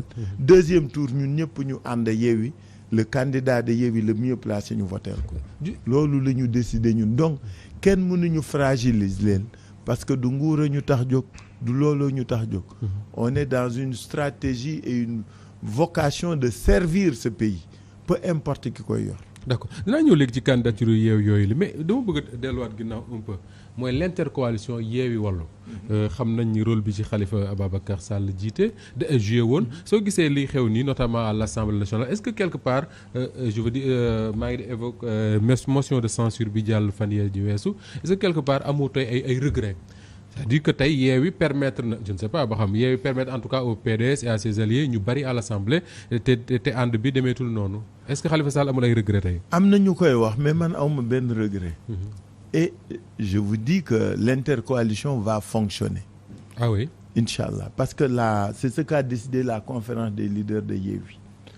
On a pensé que on devra non ñoom bëgg nañ ko. D'accord. Problème bi c'est beaucoup de nous pensons que mën nañu gën a dëgëralaatal concertation préalable. Parce que soo seetloo li Wallu di wax toujours danaan on nous met devant le fait accompli. yëguñu ñu boolewuñ ñu et cetera. soo àndeek sa nawle mu wax la loolu defal li mu wax. Oui. En tout cas la conférence des leaders de Yewwi a donné mandat à Khalifa Sall et à Déthié ñu dem rencontrer le président Wade et les leaders de Wallu. D'accord. pour ñu xool nan la ñuy gën a rataxalaate ànd beeg defin bi. Ce mandat nous l'avons. Et Inch'Allah Déthié dafa tukki. su dellu see nous demanderons à rencontrer le président Wade. Khalifa Sall nekkoon nga ministre mais nekkoon nga député également lu yàgg ci assemblée boo xam ne man suma fàttali ko dégg assemblée ba amoon niveau la assemblée ba amoon Djibo Leyti Ka Pape Babacar Mbaye Khalifa Ababacar Sall Ousmane Tanor Dieng Aminata Mbengue Madiène Diouf Amath Dansokho Abdoulaye Bathily ak peut-être ñu ma fàtte booy xoolee assemblée boobu nga xam ne damay wax souvent ne bokk na ci yi ma gën a marqué ak assemblée bii ñor le niveau du débat ban note ka ciy joxe. Heureusement que da nga ni le niveau du débat. Le niveau du débat déjà il est très bon. Il est très bon. dama bëgg wax ni waaw parce que nit ñi dañu dañ dul jël dégg-dégg wala ci assemblée bi dañu jël rek benn aspect d'abord ceux qui sont d'un très bon niveau. gis nga député en tout cas su ngeen jëlee député Yewwi yi ci ne. ils sont excellents.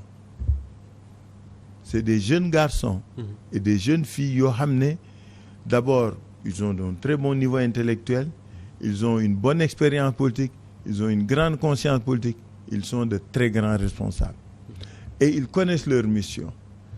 li nit ñi dul wax ci assemblée wax nga dëgg man assemblée rek laa xam fa laa yaroo fa laa màggee mooy que ni waa Benno quand ils ont senti qu'ils perdaient l'assemblée parce que su vote bi demoon normalement Barthélémy Dias tey mooy doon président assemblée ñoom xam nañ ko ñun xam nañ ko suñu voté woon Barthélémy Dias doon président de l'assemblée.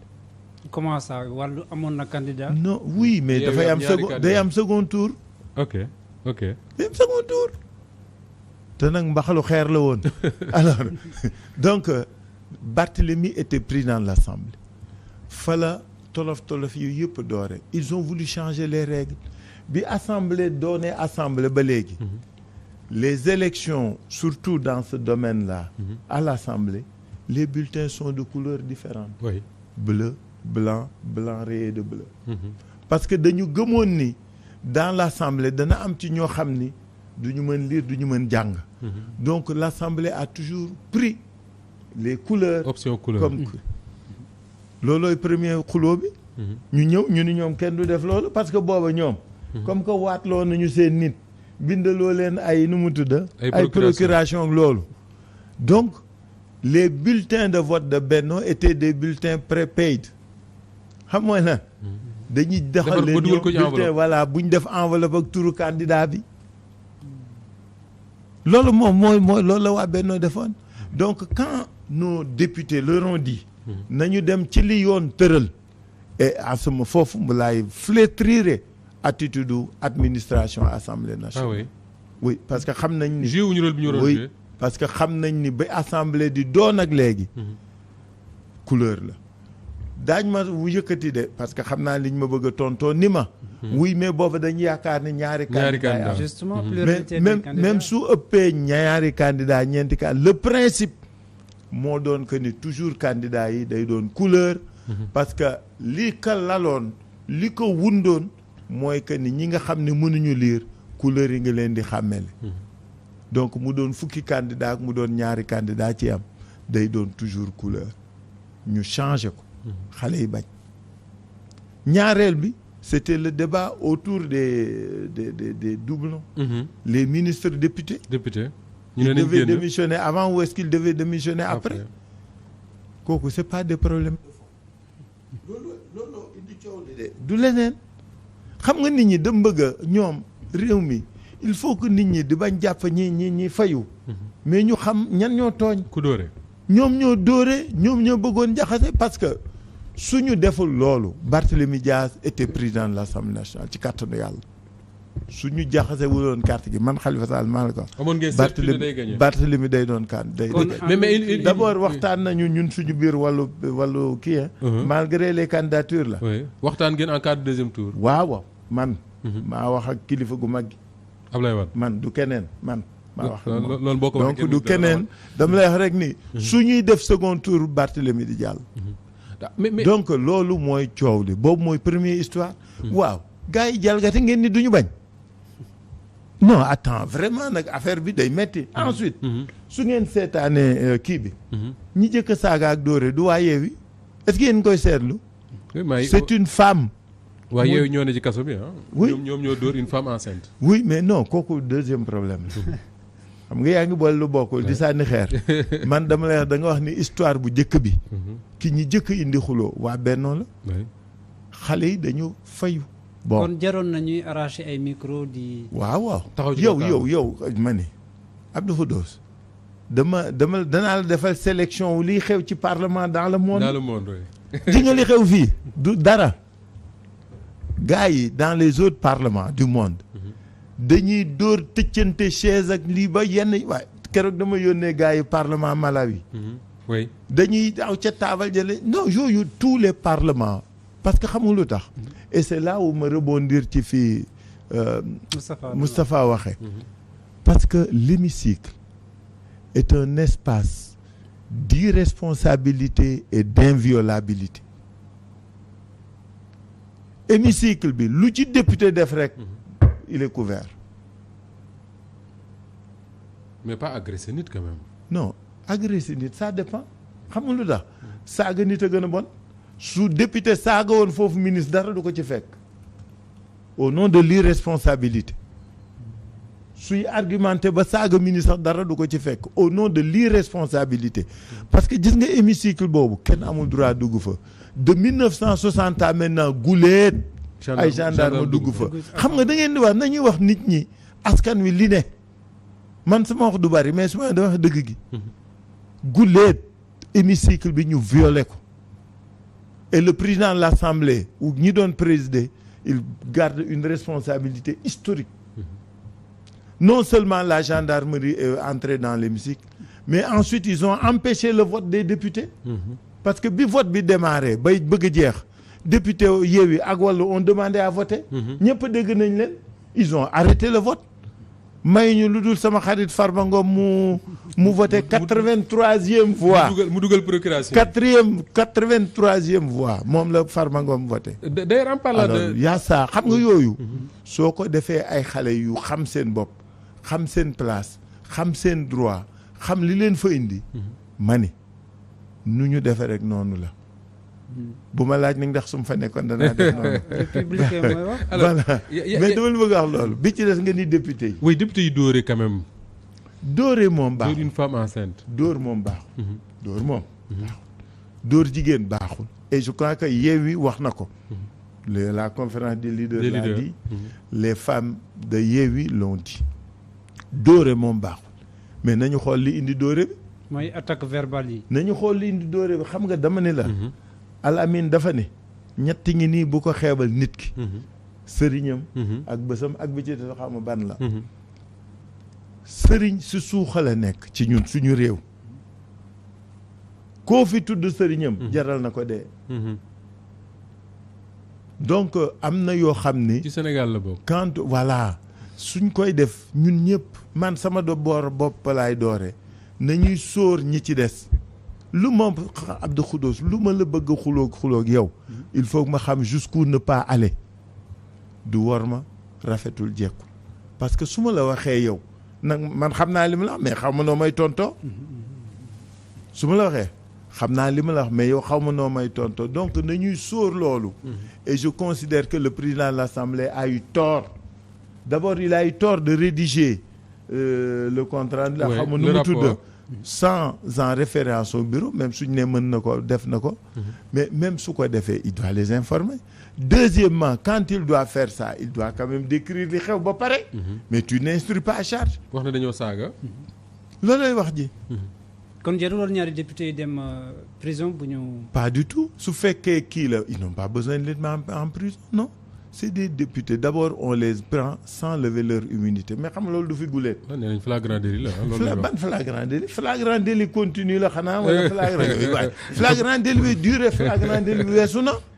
ñu ni dañu dawuñu fenn parce que demuñu seen kër yóbbu fa convocation délit de fuite dañ kaa constaté da ngay dem fa mu dëkk ca këram nga ni ana diw ñun la nekku fi wala mi ngi fi wala kii nga joxe convocation ñëwul. nga yëgal opinion bi yëpp ni Khalifa Sall mii kat ñuy wër. dem nañu këram dem nañu bureau dem nañu fële gisuñu ko donc réer nañu et à ce moment-là on déclenche. les poursuites mais demuñu seen kër demuñu fenn ñooñu soriwuñu woon de soriwuñu woon donc flagrant délit boobu moo amul sa raison d'être. Ensuite ay député lañu. Ils sont en session ay député lañu ils sont en session xam nga man loolu moo ma ci naqadi c'est-à-dire li nga xam ne mooy worma suñuy institution la ñuy xawi di sànni à chaque fois qu'il y a une nécessité pour eux ñu tëj ci kenn.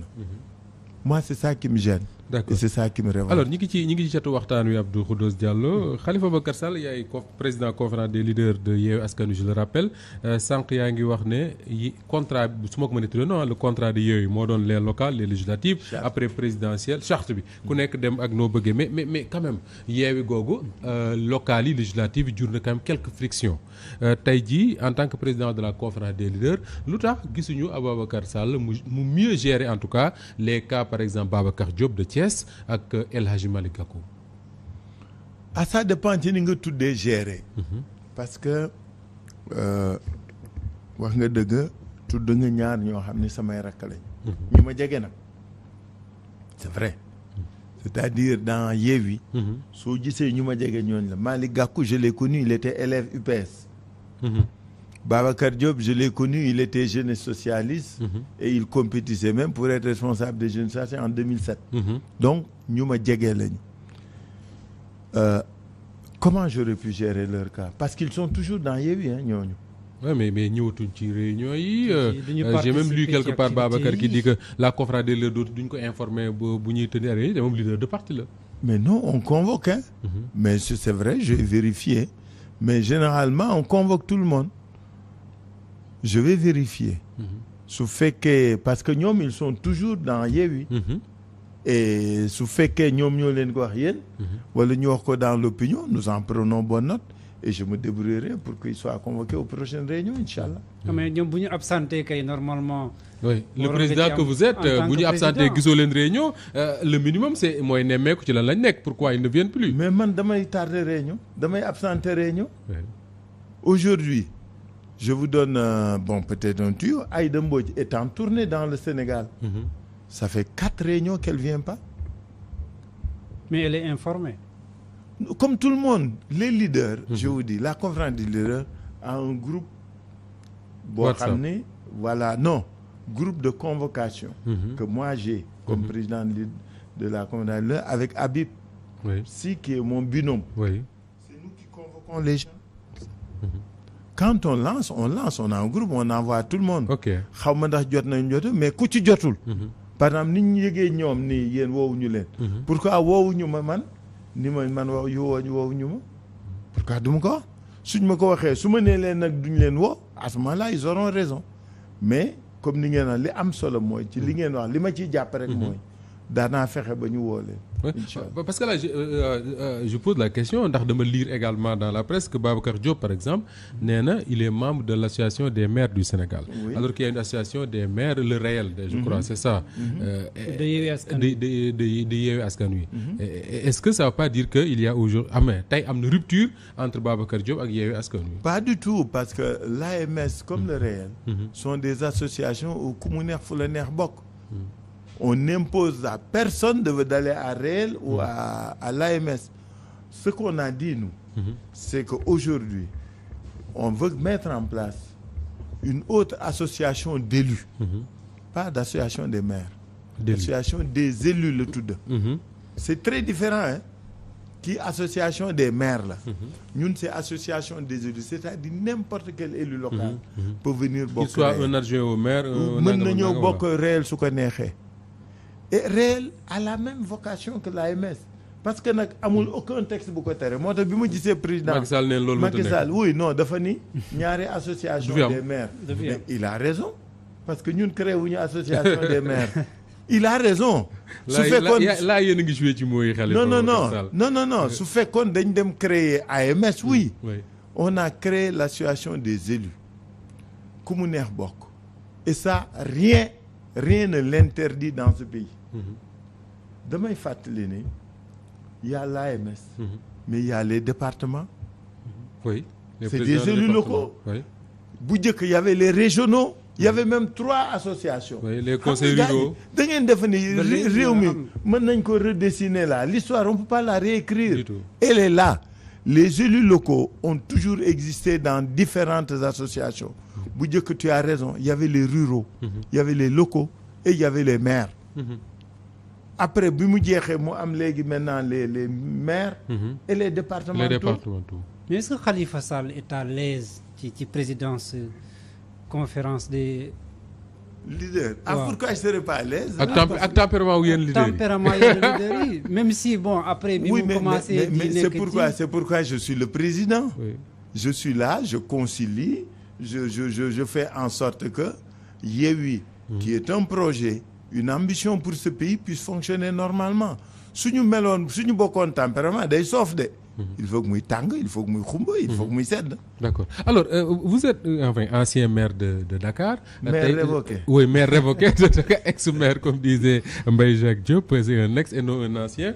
Alors tey Barthélémy Diaz moo nekk à la tête de la mairie ñëpp xam nañ sa relation ak Barthélémy Diaz tey boo doon évaluer le travail qu'il fait à la tête de la mairie de Dakar lan nga ciy jàpp. Ah je suis tellement heureux et fier. D'abord je suis très heureux que Barth soit maire Dakar. De ko mériter. Mais surtout c'est une fonction à laquelle il est préparé. Ah oui. xam nga loolu am solo. Barth fonction bi du lu muy jàng. Faut pas oublier que Barth est maire depuis 2009. Il a été reconduit en 2000 mais il a voulu être maire de Dakar. même si son investiture était mouvementée. C'est normal su nit bëggee su xam nga taxawu Sénégal du armée du daïra. taxawu Sénégal nous dañu dàq PS da nga fàtte lool dañuy dàq PS xam nga dañu dàq ñu PS parce que nous sommes des militants fu ñu bokk suñ fa mën wax suñu xalaat day jafe. loolu lañ man bi may dugg politique d'accord naa sous décision amee xam nga maa ngi leen di fàttali 2012. Moi j'étais pas pour qu'on ait une liste unique de députés de Benno. Oui. Je voulais que le PS ait sa liste parce que fii ñu mujj tey laa doon bañ. Il y a eu le débat on m'a mis en minorité. Je me suis rangé. J'ai fait campagne pour les listes. Loolu mooy li war loolu mooy esprit taxaw. D'accord. Barthélémy Diaz aujourd'hui est un maire qui a envie d'innover. Barthélémy n'a pas élu pour faire li fi Khalifa Sall defoon wala li fi Soham def. C'est pas le continuateur de Khalifa Sall. Non, il prendra de ce qu'a fait Khalifa Sall ce qu'il y a de mieux. Mais il y aura du Barthélémy Diaz. Et ce qui me rassure et me réconforte, il a mis son mandat sous le sceau du développement humain. C'est de l'humain, politique sociale. Comment servir les Dakarois, comment aider les Dakarois, mais surtout comment promouvoir les Dakarois. Et il a beaucoup de projets dans le domaine des RSE. Il a beaucoup de projets dans le développement du financement, de l'émancipation et la promotion des femmes. Il a beaucoup de projets dans le développement des jeunes. Il a beaucoup de projets dans l'éducation et la santé. Et c'est ça qui me fait plaisir. parce que xam nga li soof ci affaire lu sonnal ñoom baat. excusez-moi mooy gouvernement bi comme que amul lu muy def day xëccoog léegi maire yi. seeta wax ma rek nañu waxante dëgg. tout ce que les maires yi devaient faire gouvernement bi yaa ngi ñoo xëccoo ak ñoom. di ko def mooy dem même lycée yi maa ngi dégg mi ngi defaraat lycée. lycée c'est de la compétence des villes et des départements. su état bi xam nga loolu ñu wuuteeg ñii ci développement. tant que le développement ne sera pas local. il ne sera pas et il sera pas efficace. parce que gouvernement bi am na leneen lu dul di xëccoo ay defar ay tali secondaire ay defar éclairage public ay defar non su yoree xaalis bi da ko war jox collectivité locale c'est pourquoi su ngeen fàttali ko l'UEMOA dès 2009 avait voté la décentralisation du BCI. Le budget consolidé d'investissement devait être décentralisé, conduit, exécuté à la base et par la base. Bon, détournement yi bari dana wàññeeku mais surtout investissement yi dana gën moins cher. fa nga dëkk yow Abdou. suñ fa doon defar tali. non safurlaa école. wala ñu defar fa teel. wala ñu defar fa daara. nga jox ko ouvrier ba fa dëkk. nga jox ko maçon ba fa dëkk. nga jox ko menuisier ba fa dëkk. moo gën a xam matériaux ba ci gën. moo gën a xam lu rafet foofu. D'accord. loolu moo ñàkk fii aujourd'hui ce gouvernement vient. la gestion côtière. la corniche. mais relève de la ville et des départements. def nañ fa 18 milliards de pour rafetal ko. non xam nga lan la non bii moom maa ciy yuuxu parce que nag 18 milliards pour 10 kilomètres. 1 milliard 800 par kilomètre. loolu la de il faut que les Sénégalais le sachent 18 milliards pour 10 kilomètres. kilomètre bu ne def nañ fa 1 milliard. 1 milliard 8 par kilomètre na Sénégalais xool ndax jar na 1 milliard 8 xam nga ñii li ñu war a wax dafa bari mais comme que jotagul. alors justement waxtu wi jeex na tàkk-tàkk Khalifa Ababacar Sall 2023 2024 12 mois la lan mooy agenda wu Khalifa Sall. waa agenda bi moom mooy que ne agenda wu candidat buy wut réew mi wóolu ko dénk ko mu servir ko. donc ñu ngi dajale ñu ngi waxtaan depuis plus d'un an on s'organise on se prépare. Kaolack a donné joxe na mu tempo bi et structuration wu taxawu de manière am na de manière horizontale on est dans présent dans les 600 communes du Sénégal dans les 46 départements on est présent partout. mais taxawu est une plateforme. ci biir taxaw am na ay partis politiques. am na ay mouvements am na ay organisations sociales am na ay personnalités des identités remarquables. nu ñu koy defaree pour nekk en ordre de bataille loolu la ñu doon discuter waale Kaolack. ensuite un programme de tournée ñun li ñu gëm mooy. projet bi ñu war def warul jóge ci kaw. le projet devra être conçu à la base. C'est dans une démarche inclusive, participative qu'on va construire le projet. On va faire de la co-construction. C'est-à-dire que man fa nga dëkk Banda Fassi wala Salémata. su ma bëggee wax ci Salémata naa dem déglu waa Salémata. Aujourd'hui vous avez le problème de la gestion des minerais. waaw or ba fa nekk ak loolu lan lay jëriñ waa dëkk ba d'abord. absolument moom laa lay wax rek soo demul xam ak ñoom wax ak ñoom ñu wax la nuñ ko gisee nan lañ ci xaar. lan lañ ci yéene nga lan lañ ci wàlloo. à part destruction environnementale. ñun loolu mooy suñu démarche. on va aller dans chaque commune du Sénégal. on ira discuter avec les Sénégalaises et les Sénégalais à la base. en présentant votre candidat. oui en se présentant comme candidat. mais ñoom ñu ñuy wax toujours li ñu bëgg. projet bi. du jóge ca kaw. naam. conclusion assise yi mooy sooklu li ñu bëgg a def mais man li ma gëm mooy le développement il sera local ou il ne sera pas. amoo leen plan B parce que sa candidature bi ba léegi. non jamais plan A B c'est Khalifa Sall et je serai candidat inchallah. Khalifa Sall une toute dernière question sooy xool les socialistes au Sénégal actuellement. les têtes de figure yi fi nekk. ce que le PS vraiment est devenu actuellement est-ce que quelque part doo wax ne j'ai une lourde responsabilité parce que finalement man Khalifa Sall man maay continuateur u peut-être Senghor Diouf et même ku war a réaliser les dernières volontés de Ousmane Tanor Dieng même si durant les dernières années de sa vie am na lu doxoon seen diggante. au plan personnel dara musul dox suñu diggante. lu dul jàmm c'était mon grand frère c'était mon secrétaire général dama wax ne Ousmane Tanor Dieng je n'ai jamais pris une décision politique bu mu waxtaanul ak moom ma nga ca dëgg maa ngi ci fen jusqu'à li ñu opposé dañ ko waxtaane on a acté que juboowuñ ci parce que dañ ko séqoon moi je suis socialiste Moustapha je ne serai rien d'autre qu'un socialiste dama wax ni parti socialiste man génnuma ko dañ ma ci dàq te dañ ma dàqee yoonoo du yoon on est allé au tribunal Aïssata moo doon suñu avocat man ak Barthélémy Diaz ba léegi ba juge ba déclaré recevable suñu requête keroog la comme rek le coup d'œil dessus alors donc PS ni mu nekk nii bettuñu dama la wax ni 2012 bi ñuy discuter affaire liste yi et que j'avais été mis en minorité lii laa doon bañ parce que parti bu mag yoroo pouvoir nga ànd ak parti bu ndaw buy jebbi saa yuy jebbi rek c'est au détriment de bu mag da lay warax kay c'est sûr da lay lekk oui c'est sûr d'abord non seulement du ngeen séddoo parce que moo lay sédd mais après mais su demee par exemple li leen dal ren Macky est arrivé le président Macky Sall est arrivé à un moment où bëgg na def 3e mandat ñi gën a wóor ñi muy wéeru mooy waa APR d'abord donc suy defi ay député ki élu ki ministre ak yooyu mais waa APR la koy jox. y a pas de député issu du PS hein si 5 ñoom 5 ou 6 ba loolu ma feebar mais bettuñu c'était normal et naturel parce que Macky Sall ñi mu gën a wóolu mooy ñi mu bokkal. oui normalement. ñële ay wàlliyaan si lañu da leen jox poste ministre jox leen DG jox leen pare na ci. dañ leen di sédd. te chaque jour ñu wan leen ko la preuve. suy jël décision day waxtaan ak waa APR ba pare soog a waxtaan ak waa Benno. mais loolooy li ne. alors moo tax ñun ay socialiste lañ. daañu fexe ba socialiste yëpp a àndaat. bëgg nañ ko daañ ko dox daañ ko wax mais plus largement. on veut que toute la gauche se retrouve.